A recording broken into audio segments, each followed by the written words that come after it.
Fundamental online classes में आप सभी का स्वागत है। और आज का सेशन है हमारा न्यूरॉन का संरचना या तंत्रिका तंत्र के संरचना।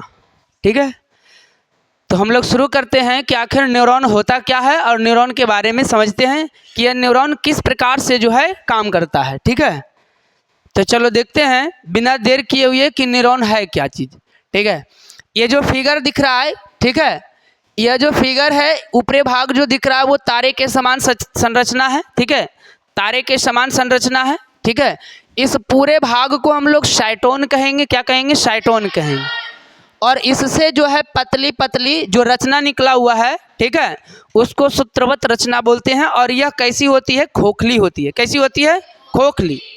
तो साइटोन से निकलने वाली, ठीक है, यह सूत्रवत खोखली रचनाएं जो है क्या कहलाता है? डेंड्राइट। क्या कहलाता है? डेंड्राइट। किसी भी प्रकार के विक्षोभ उत्पन्न होता है, ठीक है, तो डेंड्राइट क्या करता है? उसको ग्रहण करके, क्या करता है? ग्रहण करके किसको दे देता है? साइटोन को। ठीक है, क्यों? क्योंकि ये जो दुर्मिकाएं होती है किससे जुड़ी रहती है? साइटोन से। दुर्मिकाएं किससे जुड़ी रहती है? साइटोन से। दुर्मिकाएं किससे जुड़ी रहती है? साइटोन से जुड़ी रहती है। तो हमने क्या बताया कि ये जो दुर्मिकाएं होती है वह साइटोन से जुड़ी होती है। ये खोखली रोमवत रचना होती है। यह आवेग को ग्रहण करती है। वो आवेग भौतिक हो सकता है, रासायनिक हो सकता है, विद्युत हो सकता है। किसी भी प्रकार का आवेग होगा उसको ग्रहण करेगा और साइटोन को दे देगा। हमारा पहला पॉइंट क्या हो गया? खत्म हो गया। अगर आगे हम देखते हैं तो ये पूरा भाग हमने क्या बताया? इसको साइटोन कहते हैं। क्या कहते हैं? और ये बीच वाला जो भाग दिख रहा है, ये बीच वाला भाग वो क्या है? केंद्रक। ये कौन सा भाग है? केंद्रक है। ये कौन सा भाग है? केंद्रक होता है। और बाकी इसमें जो है कोशिका द्रव भरा हुआ रहता है। क्या भरा हुआ रहता है? कोशिका द्रव भरा रहेगा। क्या भरा रहेगा? कोशिका द्रव। ठीक है, आगे समझना। साइटोन के संरचना पूछेगा तो बताना है तारे के समान संरचना होता है। साइटोन कैसा रहता है? तारे के समान संरचना। साइटोन कैसा रहेगा? तारे के समान संरचना होता है। ठीक है, अगर बात करते हैं इस साइटोन से देखेगा एक लंबा सा भाग जो है नीचे की ओर आया है ना? तो ये देखना यहाँ पे, ये सबसे इस न्यूरॉन का जो है सबसे लंबा भाग है। ये न्यूरॉन का सबसे लंबा भाग है। और इस भाग को जो है एक्सॉन या तंत्रिका काच कहते हैं। क्या कहते हैं? ठीक है, एक्सॉन या तंत्रिका काच कहेंगे। तो याद रखना है न्यूरॉन के सबसे लंबा भाग क्या होगा? तो क्या बताएगा? एक्सॉन होगा या तंत्रिका काच। एक्सॉन या तंत्रिका काच। एक्सॉन या तंत्रिका काच याद रखिएगा। ठीक है, इसके अलावा सुनिएगा, ये जो दिख रहा है ना, ये और ये, अगर हम बात करें ये दो जो है आपस में इस तरह से जुड़ करके इस तरह से लास्ट में विभाजित हुआ है, ये है क्या? तो समझेगा, ये होता है माइलिन शीथ। क्या होता है? Myelin sheath. और ये माइलिन शीथ किसका बनल रहता है? तो लाइपोप्रोटीन का आवरण होता है। लाइपोप्रोटीन के आवरण को ही क्या कहते हैं?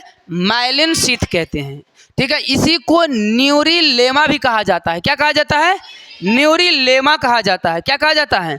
न्यूरिलेमा कहते हैं। तो याद रखना है कि माइलिन शीथ क्या होता है? तो लाइपोप्रोटीन का आवरण होता है। क्या होता है?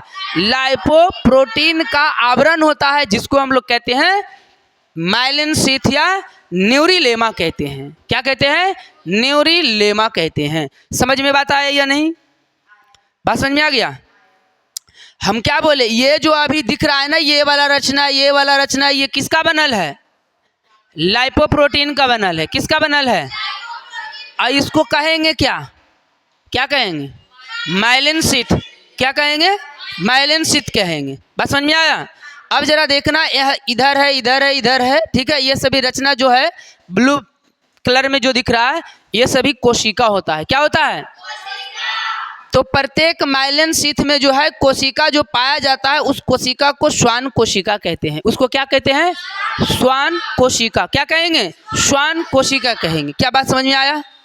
अब सुनेगा, यहाँ पे देखो, यहाँ लिखे हैं मानव शरीर की सबसे बड़ी कोशिका।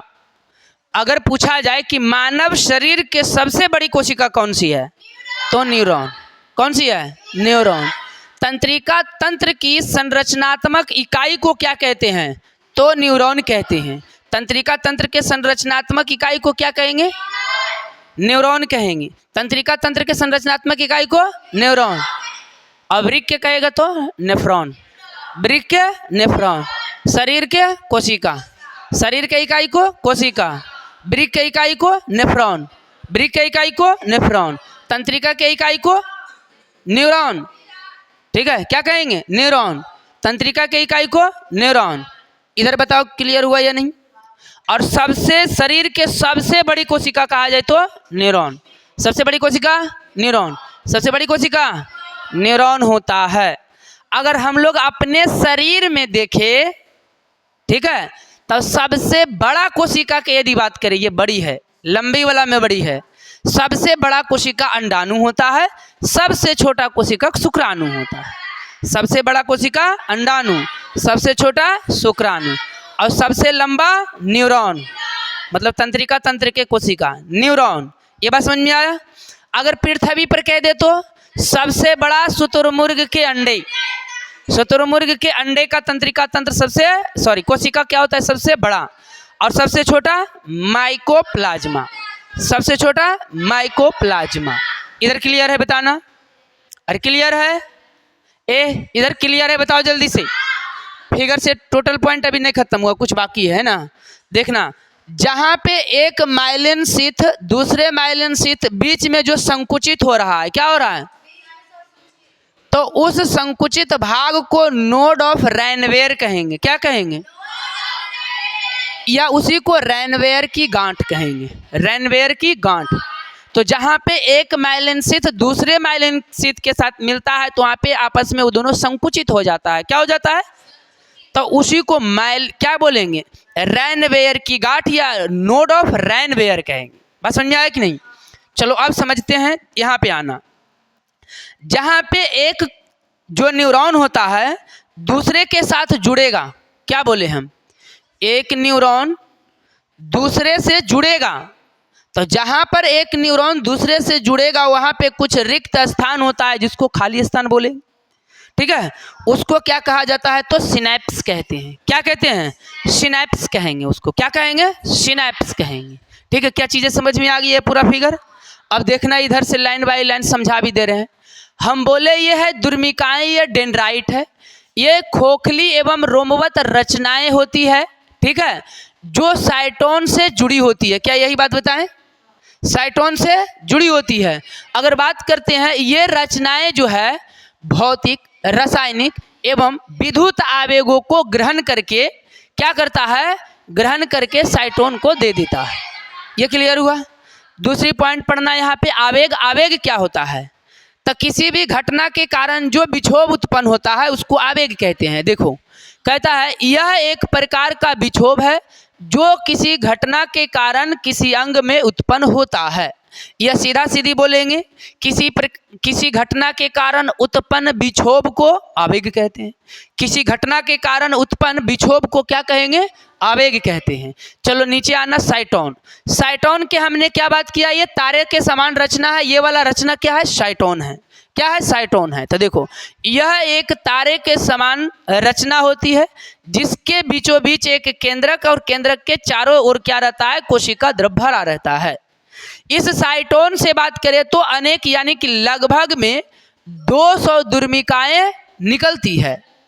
क्या होती है? निकलती है, जो आवेगों को संकेतों में बदल करके आगे बढ़ा देता है। अब एक क्वेश्चन आया कि आवेगों को संकेतों में कौन बदलेगा? साइटोन। आवेगों को संकेतों में कौन बदलेगा? तो साइटोन। आवेगों को संकेतों में कौन बदलेगा? साइटोन बदलता है। अब आना आगे, कह रहा एक्सॉन या तंत्रिका काज। हमने बताया कि ये न्यूरॉन का सबसे लंबा भाग क्या होता है? एक्सॉन या तंत्रिका काज। न्यूरॉन का सबसे लंबा भाग एक्सॉन या तंत्रिका काज। न्यूरॉन का सबसे लंबा भाग एक्सॉन या तंत्रिका काज। तो ये जो यदि बात करें हम, ठीक है, यह क्या होता है? यह सबसे लंबा भाग होता है। यह न्यूरॉन का सबसे लंबा भाग होता है जो साइटोन से आवेगों को ग्रहण करके उन्हें एक्सॉन के अंतिम छोर तक क्या करता है? भेज देता है। अंतिम छोर मतलब यहाँ तक भेजेगा। यहाँ के बाद इसके साथ दूसरा तंत्रिका जुड़ेगा। कैसे जुड़ेगा? तो यहाँ पे समझ में आ रहा है। जहाँ जुड़ेगा रिक्त स्थान को सिनैप्स कहेंगे। और ये इंपॉर्टेंट पॉइंट है, इसको याद रखना। सबसे लंबा भाग एक्सॉन आवेग को ग्रहण करेगा, द्रुमिकाई या डेंड्रॉन। ठीक है। साइटोन का आकार कैसा, तारे के समान। साइटोन का आकार तारे के समान। ये सभी पॉइंट जो हम बार बार रिपीट कर रहे हैं, यही सब क्वेश्चन जो है 10th लेवल में पूछा जाता है, और साथ में कई बार इसका संरचना और वर्णन पूछा है। ये 5 नंबर, ये बोर्ड पर जो दिख रहा है ना पूरा, ये 5 नंबर का क्वेश्चन है पूरा, और इससे ऑब्जेक्टिव पूछता है अलग अलग तरीके से। ठीक है, अब समझना है यहाँ पे। आगे है माइलिन शीथ। क्या है? Myelin sheath. तो हमने क्या बताया है, लाइपोप्रोटीन के जो आवरण होता है, एक्सॉन क्या है, तो लाइपोप्रोटीन के आवरण से ढका रहता है। यहाँ देखना, एक्सॉन लाइपोप्रोटीन के एक आवरण से ढका होता है, जिसे माइलिन शीथ कहा जाता है। क्या कहते हैं? माइलिन शीथ कहते हैं। आगे जरा समझ लेना। आगे है रैनवेयर की गांठें, 5 नंबर पे। रैनवेयर की गांठें देखो कहाँ मिलता है, यहाँ मिलता है, इसी को नोड ऑफ रैनवेयर कहते हैं। हमने बोला कि जहाँ माइलिन शीथ क्या हो जाता है, संकुचित होता है। क्या होता है? तो जब माइलिन शीथ क्या होता है, संकुचित होता है इस प्रकार से, तो वहाँ पे संकुचन होने से एक गांठे जैसा बनता है, उसी को रैनवेयर गांठे या नोड ऑफ रैनवेयर कहते हैं। तो वही हमने यहाँ पे देखो दर्शाया है। क्या लिखा है कि एक्सॉन जिस बिंदु पर संकुचित होता है उसे रैनवेयर की गांठें या नोड ऑफ रैनवेयर कहते हैं। लास्ट पॉइंट नोट में है ध्रुवीय न्यूरॉन। ध्रुवीय न्यूरॉन किसको कहेंगे? तो जिसमें एगो दुर्मिका होगा, एगो दुर्मिका होगा और एगो एक्सॉन होगा, उसको ध्रुवीय न्यूरॉन कहेंगे। एगो एक्सॉन और एगो साइटोन और एगो डेंड्राइट, यह दुर्मिकाएं। एगो डेंड्राइट और एगो साइटोन होगा तो उसको क्या कह देंगे? द्विध्रुवीय न्यूरॉन। जिस न्यूरॉन में एक डेंड्राइट और एक एक्सॉन होता है, एक डेंड्राइट और एक एक्सॉन, एक न्यूरॉन और एक डेंड्राइट होता है, उसे ध्रुवीय न्यूरॉन कहते हैं। ठीक है, थोड़ा मिस हो रहा था। जिस न्यूरॉन में एक डेंड्राइट और एगो एक्सॉन होगा उसको क्या कहेंगे? ध्रुवीय न्यूरॉन कहेंगे। और आखिरी का पॉइंट एक बीच में हमने डाला है, यहाँ पे न्यूरॉन लिखे हैं कि जिस न्यूरॉन में माइलिन शीथ नहीं होगा, जिस न्यूरॉन में माइलिन शीथ नहीं होगा उसको क्या कहेंगे? शीथ विहीन न्यूरॉन। क्या कहेंगे? शीथ विहीन न्यूरॉन कहेंगे। तो याद रखेगा, आवेग को ग्रहण कौन करेगा? डेंड्राइट। आवेग को ग्रहण डेंड्राइट। डेंड्राइट आवेग को ग्रहण करके किसको देगा? साइटोन को। किसको देगा? साइटोन को। साइटोन क्या है? सबसे बड़ा भाग। साइटोन क्या है? सबसे बड़ा भाग। सबसे लंबा नहीं बोले, सबसे बड़ा भाग। और सबसे लंबा कहेगा तो एक्सॉन। सबसे लंबा कहेगा तो एक्सॉन। तो आवेग जो है साइटोन किसको देता है? एक्सॉन को। ठीक है, संकेत में कौन बदलेगा? आवेग को संकेत में साइटोन बदलेगा। कौन बदलेगा? साइटोन। कौन बदलेगा? जहाँ पे, ठीक है, माइलिन शीथ संकुचित होता है उसको क्या कहते हैं? रैनवेयर ऑफ नोड। नोड ऑफ रैनवेयर कहेंगे या रैनवेयर की गांठें कहते हैं। क्या कहते हैं? गांठें कहते हैं। अच्छा, जहाँ पे दो तंत्रिका आपस में जुड़ता है तो वहाँ पे जो रिक्त स्थान होता है उसको क्या कहते हैं? सिनैप्स। उसको क्या कहेंगे? ये देख ले रे बाबू, ये सब भूलना नहीं। बात समझ आ रहा है? ये सभी नहीं भूलना है। तो ये याद रखना है, एकदम याद रखना है। ठीक है। और तंत्रिका तंत्र के इकाई को क्या कहेंगे? न्यूरॉन। तंत्रिका तंत्र के इकाई को न्यूरॉन। तो ये सभी इस चैप्टर से जो है एकदम इम्पोर्टेंट क्वेश्चन बनाता है ऑब्जेक्टिव के लिए, इसे जरूर याद रखेंगे। बाकी नेक्स्ट क्लास मिलते हैं।